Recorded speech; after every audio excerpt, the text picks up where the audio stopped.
Johnson മാഷെ പറ്റി ഓർക്കുമ്പോൾ ഞാൻ ആദ്യം ഓർക്കുന്നത് ജോൺസൺ മാഷ്, ഞാൻ ഈ ചെന്നൈയിൽ താമസിക്കുന്ന സമയത്ത് എൻ്റെ വീടിൻ്റെ അടുത്ത വീട്ടിലായിരുന്നു ജോൺസണും ഭാര്യയും മക്കളൊക്കെ ഉണ്ടായിരുന്നത്.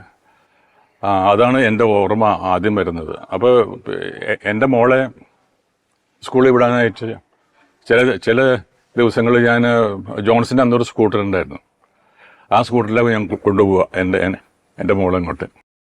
അങ്ങനെ ഞങ്ങൾ വളരെയധികം, പിന്നെ നാട്ടുകാരനാണല്ലോ, ജോൺസണും ഞാനും തൃശ്ശൂർക്കാരാണ്.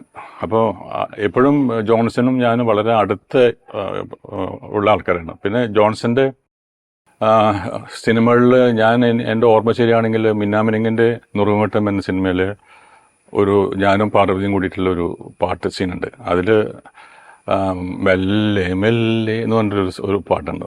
അത് ഇന്നും ഞാൻ എവിടെയെങ്കിലുമൊക്കെ പോയി കഴിഞ്ഞാൽ, മീറ്റിങ്ങിലോ ഫംഗ്ഷനൊക്കെ പോയി കഴിഞ്ഞാൽ ഇവർ അതിടും, ഞാൻ വരുമ്പോൾ ആ പാട്ടിടും. അതുപോലെ തന്നെ പിന്നെ സത്യൻ അന്തികാടൻ്റെ ഒരു പടത്തിൽ, ഞാൻ സത്യൻ്റെ ഒറ്റ പടത്തിലേ അഭിനയിച്ചിട്ടുള്ളൂ.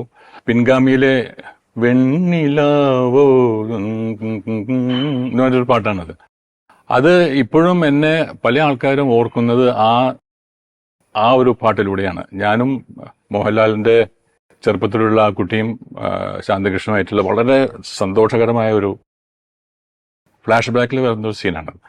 വളരെ സന്തോഷകരമായിട്ടുള്ളൊരു സീൻ. അങ്ങനെ എനിക്ക് എൻ്റെ ഓർമ്മ പെട്ടെന്ന് വരുന്നത് ഈ രണ്ട് പാട്ടുകളാണ്. ഈ രണ്ട് പാട്ടുകളും ഇന്നും ജനങ്ങളുടെ മനസ്സിൽ, മലയാളിയുടെ മനസ്സിലുണ്ട്.